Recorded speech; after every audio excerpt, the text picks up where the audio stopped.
तो गाइस आज की जो वीडियो होने वाली है लॉन्ग हाउचेन के shield divine throne of eternity के टेस्ट के लास्ट वीडियो होने वाली है। इसी वीडियो में Long Haochen shield divine throne of eternity को हासिल करेगा और बहुत ही ज्यादा भयानक उसकी पावर्स भी बढ़ जाएंगी। तो गाइस अगर आपने पिछले पार्ट्स को मिस कर दिया तो कोई दिक्कत नहीं है, आप इस पार्ट से भी स्टार्टिंग कर सकते हैं। तो चलिए बिना किसी देरी के इस एपिसोड की स्टार्टिंग करते हैं। तो गाइस इस एपिसोड की स्टार्टिंग में लॉन्ग हाउचेन को दिखाया जाता है जो shield divine throne of eternity के फाइनल टेस्ट में पहुंच चुका होता है और आसमान में काफी ज्यादा पावरफुल डायमेंशन ब्रेक हुआ था और वहां पर एक इटर्नल एंजल प्रकट हुई थी। और गाइस हमें इस इटर्नल एंजल के बारे में पता चला था, ये जो इटर्नल एंजल है वो हाफ गॉड जितनी पावर रखती है और सच में उसकी पावर बहुत ही ज्यादा भयानक है। और उस इटर्नल एंजल ने लॉन्ग हाउचेन से बोला था कि लॉन्ग हाउचेन है shield divine throne of eternity के फाइनल टेस्ट की ओपोनेंट मैं हूं, अगर तुम मुझे हरा देते हो तो तुम shield divine throne of eternity के नए मालिक बन जाओगे, तो तैयार हो ना। वहां पर जो लॉन्ग हाउचेन होता है वो भी इटर्नल एंजल की पावर को महसूस करता है, उसे एहसास होता है कि यहाँ पर जो इटर्नल एंजल की पावर है वो डेमन गॉड एम्परर के आसपास तो नहीं है भाई, उसे एकदम बहुत ही ज्यादा भयानक प्रेशर महसूस हो रहा होता है। वहां पर जो लॉन्ग हाउचेन होता है वो भी कहता हाँ मैं लड़ने के लिए तैयार हूँ। इसी के साथ है लॉन्ग हाउचेन तुरंत अपनी लाइट गॉड डोमेन की पावर को अनलिश करता है और अपने हाथ में स्वॉर्ड्स को लेकर लड़ने के लिए तैयार हो जाता है। लॉन्ग हाउचेन का light God domain and control of life technique जो डोमेन टेक्निक थी वो दोनों ही एक्टिवेट हो जाती हैं।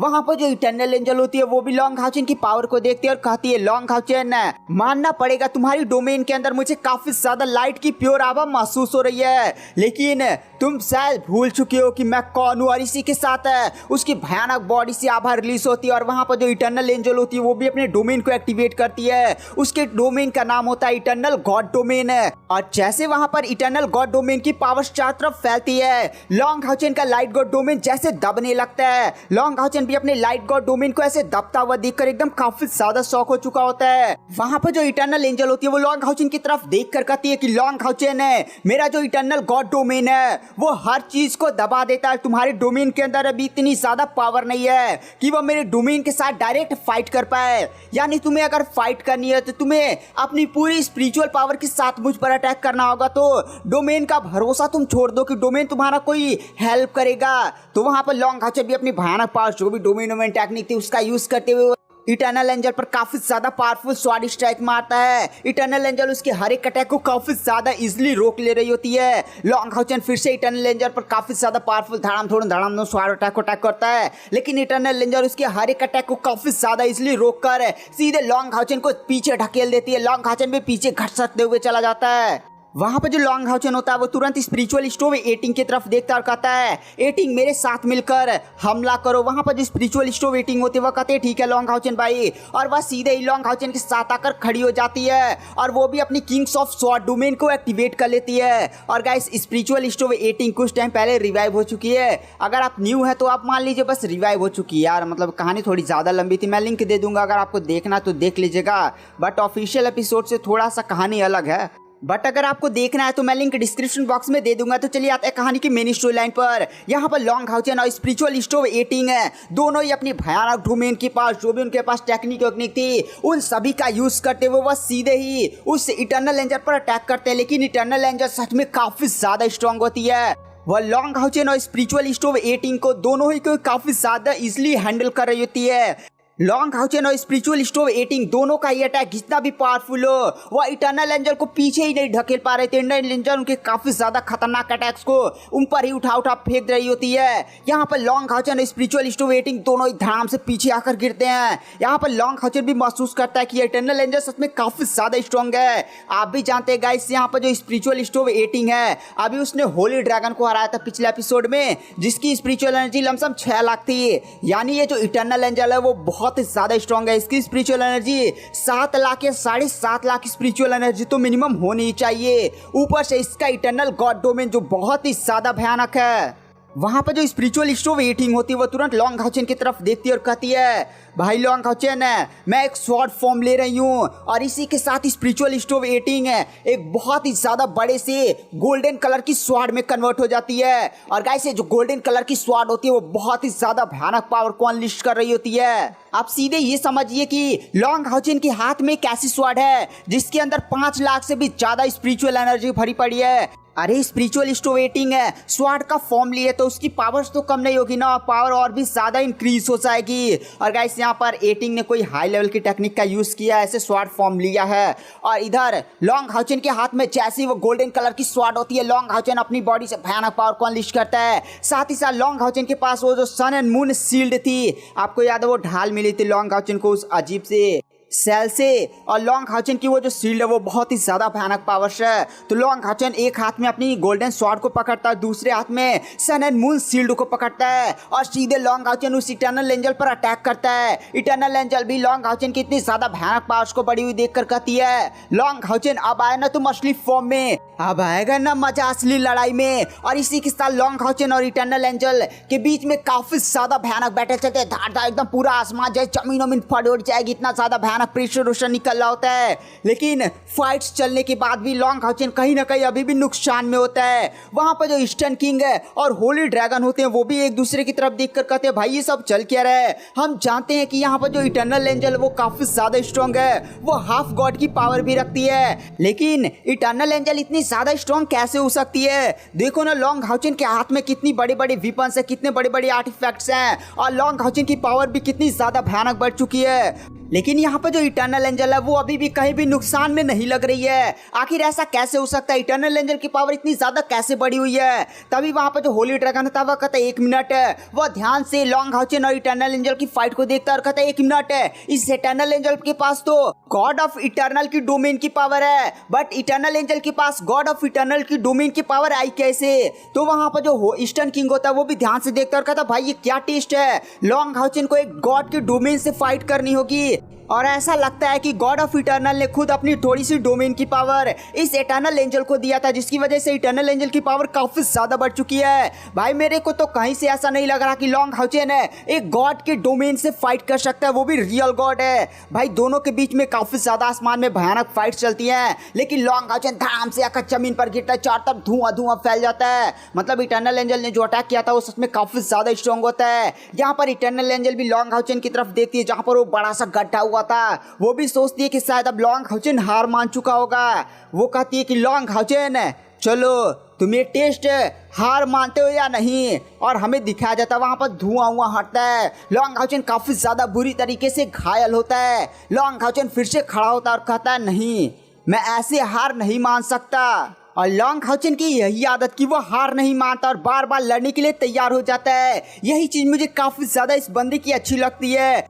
और लॉन्ग हाउचेन के हाथ में जो सन एंड मून शील्ड होती है वो जोर जोर से चमकने लगती है और लॉन्ग हाउचेन अपने हाथ में सन एंड मून स्टोन को बाहर निकालता है। और guys sun and moon stone है, दरअसल नॉवेल में इसका जिक्र किया गया था। ऑफिशियल एपिसोड में आप लोगों ने देखा होगा जो दिन और रात को कंट्रोल कर सकता है, ये एक ऐसा स्टोन है। दरअसल मैं जिस साइड से नॉवेल्स को रीड करता हूँ वहाँ पर वो चैप्टर 10 लाइन में एंड हो गया, तो मुझे भी कुछ अजीब सा लगा था। लेकिन कल मैंने वही चैप्टर से दूसरी साइड पर पढ़ा तो वहाँ पर वो पूरा चैप्टर था, वहाँ पर सन एंड मून स्टोन के बारे में दिया गया था। तो अब बस केवल इतना समझ लीजिए कि जो सन एंड मून स्टोन है वह रियलम्स के नियम को तोड़कर दिन एंड रात को कंट्रोल कर सकता है। और लॉन्ग हाउचेन के पास आपको पता है सन एंड मून शील्ड है, वो नई एक शील्ड मिली थी लॉन्ग हाउचेन को। वह शील्ड एक बहुत ही ज्यादा पावरफुल आर्टिफैक्ट है, उसका यूज करते हुए लॉन्ग हाउचेन एक गॉड्स के भी साथ फाइट कर सकता है। लेकिन लॉन्ग हाउचेन उस शील्ड की पावर्स को पूरी मैक्स लेवल पर उभार नहीं पाता है। लेकिन लॉन्ग हाउचेन के पास जो सन एंड मून स्टोन था और सन एंड मून शील्ड दोनों को एक साथ जोड़ देता है और उससे जो भयानक प्रेशर और जो भयानक आभाएं रिलीज होती है वो सच में इतनी ज्यादा भयानक होती है कि यहाँ पर ईस्टर्न किंग है, होली ड्रैगन, वो लोग भी पीछे डालने लगते हैं कि भाई इतना ज्यादा भयानक प्रेशर लॉन्ग हाउचेन के हाथ में, ये किस तरह का आर्टिफैक्ट है। यहाँ पर इटर्नल एंजल भी लॉन्ग हाउचेन के हाथ में सन एंड मून स्टोन है को देखकर एकदम हिल जाते और कहती है ये कैसे हो सकता है, ये तो सन एंड मून स्टोन है और तुम्हारे पास ये जो शील्ड लग रही है वो तो सन एंड मून शील्ड। एकदम हिली हुई थी। लॉन्ग हाउचेन अपनी शील्ड का यूज करता है, बड़ा सा एकदम शील्ड ऐसे बड़ा सा तैयार हो जाता है और एक कितना ज्यादा पावरफुल अटैक करता है ना कि वहां पर जो इटर्नल एंजल होती है वो अपने सामने अपनी पूरी डोमेन की ताक लगा देते हैं। इटर्नल गॉड डोमेन जो भी उसके पास टेक्निक वक्नी थी वो सारी चीजें लगा देती है। लेकिन लॉन्ग हाउचेन का ये लास्ट वाला अटैक इतना ज्यादा पावरफुल होता है कि सीधे इटर्नल एंजल को उड़ाकर पटाक देता है और इटर्नल एंजल को समझिए हरा देता है। और लॉन्ग हाउचेन का अटैक ये कोई नॉर्मल अटैक नहीं था, बल्कि इसमें लॉन्ग हाउचेन ने सन एंड मून स्टोन है, सन एंड मून सील्ड है, साथ ही साथ अपनी सन ऑफ लाइट की सारी पावर्स लाइट गॉड डोमेन अपनी पूरी ताकत झोंक दी थी। इतना ज्यादा पावरफुल अटैक था जिसकी वजह से समझे इटर्नल एंजल बढ़िया तरीके से अब हार जाती है। वहां पर जो ईस्टर्न किंग होता है वो तो भाई जोर से चिल्लाकर कहता है कि भाई तुम लोग ऐसा लड़ना उड़ना बंद करो यार, तुम लोग की लड़ाई की वजह से मुझे पूरा रियल में डिस्ट्रॉय हो जाएगा। यहाँ पर देखो कितने बड़े बड़े गड्ढे बन चुके हैं भाई, यही तो मेरा महल था यार, तुम लोग मेरे महल की ऐसी की तैसी लगा दी। वहां पर जो लॉन्ग हाउचेन होता है वो इटर्नल एंजल से पूछता है कि इटर्नल एंजल क्या अपनी आप हार को स्वीकार करती हैं और क्या अब मैं इस टेस्ट को पास कर चुका हूँ।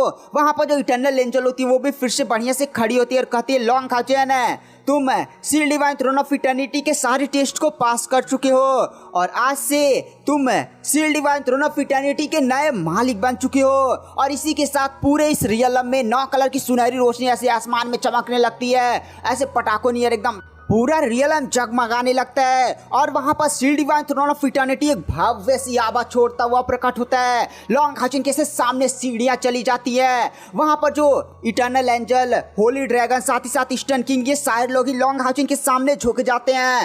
और वहां पर जो इटर्नल एंजल होती है वो कहती है लॉन्ग हाउचेन आज से आप नए मालिक है sealed divine throne of eternity के। ये जो sealed divine throne of eternity है उसके निर्माण करता थे गॉड ऑफ क्रिएशन। ये जो sealed divine throne of eternity and creation है इस पर गॉड ऑफ क्रिएशन का ये पर्सनल सिंहासन था। इसके अंदर जो पावर है वो सच में काफी ज्यादा भयानक है। और आपने अभी जो अपना sun and moon sealed, sun and moon stone है, जितने भी पावरफुल अटैक लगाकर वो अटैक किया था उन सभी वेपन्स की पावर और मिला दिया जाए और sealed divine throne of eternity and creation को एक साइड रखा जाए तो sealed divine throne of eternity and creation उन सभी से बहुत ही ज्यादा हाई क्वालिटी का है। और आप जानते हैं गॉड ऑफ क्रिएशन कौन थे? गॉड ऑफ क्रिएशन वो बंदे थे जिन्होंने इस रियलम में गॉड्स का निर्माण किया। उन्होंने अपने आप को हजारों पार्ट्स में डिवाइड कर लिया और फिर बहुत सारे गॉड्स का निर्माण हुआ। और गॉड्स के निर्माण के साथ मतलब अपने आप को हजारों गॉड्स में समझिए कन्वर्ट कर लिए और उन्हीं से एक एक गॉड का निर्माण हुआ है। और आप गॉड ऑफ क्रिएशन के बाद इस sealed divine throne of eternity and creation पर बैठने वाले दूसरे बंदे हैं।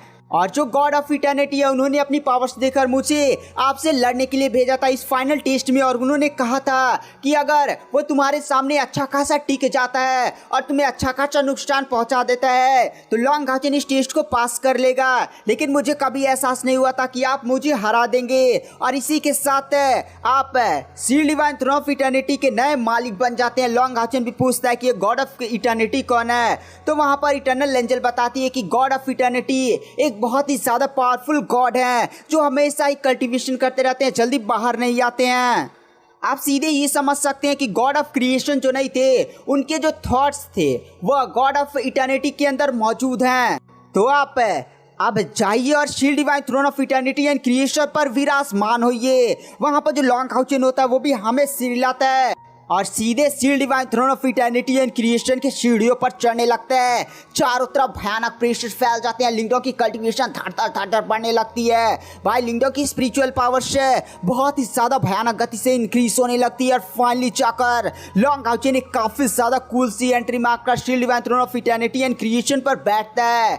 और फिर हमें यहाँ से सीन शिफ्ट कर दिया जाता है और रियल वर्ल्ड में सीन दिखाया जाता है जहाँ पर टोटल 1 महीने से समझिए वह उस दूसरे रियलम यानी ईस्टर्न रियलम में सील्ड डिवाइन थ्रोन का टेस्ट दे रहा होता है। और हमें पता चलता है कि यहाँ पर लॉर्ड सिंग्यूस, शायर, लॉन्ग हाउचेन के सभी टीम मेंबर्स लॉन्ग हाउचेन के लिए काफ़ी ज़्यादा थोड़ी सी चिंता में थे और वो लोग जहाँ पर टेस्ट वाला एरिया नहीं था वहीं पर होते हैं। और हमें यहाँ पर एक और बात पता चलती है जो हान न्यू था, साथ ही साथ सांग फेंग फेंग इन्होंने अपनी अपनी सील्ड डिवाइन थ्रोन को पा लिया है। और तभी अचानक पूरी जमीन ही कांपने लगती है, पूरा जो ये कॉन्टिनेंट होता है उस पर एकदम भूकंप सा छा जाता है। लॉर्ड सिंग्यू और बाकी लोग भी इस अजीब से नज़ारे को देखकर काफी ज्यादा शॉक हो जाते हैं और कहते हैं आखिर ये पूरा कॉन्टिनेंट कांप क्यों रहा है। और अचानक से सारी चीजें शांत हो जाती है और जो जहां पर नहीं वो नाइट टेम्पल वाला एरिया था उसके अंदर से काफी ज्यादा तेज रोशनी आसमान की तरफ जाती है और पूरे आसमान में एक बहुत ही ज्यादा बड़ा सा सील्ड डिवाइन थ्रोन प्रकट होता है। गाइस से होता है sealed divine throne of eternity and creation. और हमें वहां पर लॉन्ग हाउचेन के उसी सीन को दिखाया जाता है जहां पर Long Haochen seal divine throne of eternity and creation पर जाकर बैठता है और लॉन्ग हाउचेन को seal divine throne of eternity and creation की स्वीकृति पाकर उस पर बैठता हुआ देखकर लॉर्ड जिंगू काफी ज्यादा खुश हो जाते हैं। लॉन्ग हाउचेन के सभी टीम मेंबर्स भी काफी ज्यादा हिल जाते हैं और गाइस ये जो रोशनी वाला जो नहीं seal divine throne of eternity and creation था वो एकदम आसमान में प्रकट हुआ था, जिसकी वजह से लाइट की काफी ज्यादा पवित्र और पूरी भयानक आभा पूरे इस नाइट टेंपल मतलब पूरे कॉन्टिनेंट में धड़ाधड़ फैलने लगती है। इतना ज्यादा प्योर आभा और आसमान में सील डिवाइन थ्रोन को देखकर नाइट टेंपल के सभी लोग उसके सामने झुक जाते हैं और वो लोग कहते हैं ये तो seal divine throne of eternity and creation है। और यहाँ पर बहुत सारे जितने भी एल्डर सोल्जर्स थे वो सभी नाइट टेंपल्स की तरफ भागते भागते आते हैं कि भाई seal divine throne of eternity and creation प्रकट हो चुका है। आप भी जानते हैं seal divine throne of eternity and creation कितनी ज्यादा नाइट टेंपल के लिए पवित्र चीज है। और गाइस हमें यहाँ पर नाइट टेंपल के सटे ही एक डेमन बॉर्डर को दिखाया जाता है जहाँ पर डेमन की सेनाएं ऐसे तैनात थी। वहाँ पर भी लॉन्ग हाउचेन का वो प्रेशर फैल जाता है seal divine throne of eternity and creation का और उतना ज्यादा यहाँ तक प्रेशर फैला था कि जो नॉर्मल लेवल 3 लेवल 4 लेवल 5 तक के जो डीमंस थे उस प्रेशर के सामने एकदम दब चुके थे। समझे जो लेवल 3 के डेमंस थे ना उस रोशनी के सामने उनकी बॉडी चुकनी हो गई थी। वहां पर कुछ पावरफुल डेमंस प्रकट होते हैं और तुरंत आसपास एक शील्ड का निर्माण करते हैं और उस रोशनी को रोकने की कोशिश करते हैं और वो लोग भी शॉक में नाइट टेंपल के उस एरिया की तरफ देख कर कहते हैं 1 मिनट है, आखिर नाइट टेंपल में वो चीज क्या प्रकट हुई है जिसके अंदर से इतनी ज्यादा प्योर है और इतनी ज्यादा पावरफुल आभा प्रकट हो रही है। क्या वो कोई सील डिवाइन थ्रोन है? लेकिन आखिर वो कौन सा सील डिवाइन थ्रोन है? जाओ और तुरंत डेमन गॉड एम्परर के पैलेस में सारी संदेश भेजो। और गाइस आज की वीडियो की एक्सप्लेनेशन को यहीं पर एंड कर देते हैं। वीडियो पसंद आई हो तो चैनल को लाइक सब्सक्राइब जरूर करें। मैं नेक्स्ट एपिसोड जल्दी अपने चैनल पर अपलोड कर रहा हूँ। Thank you, bye bye.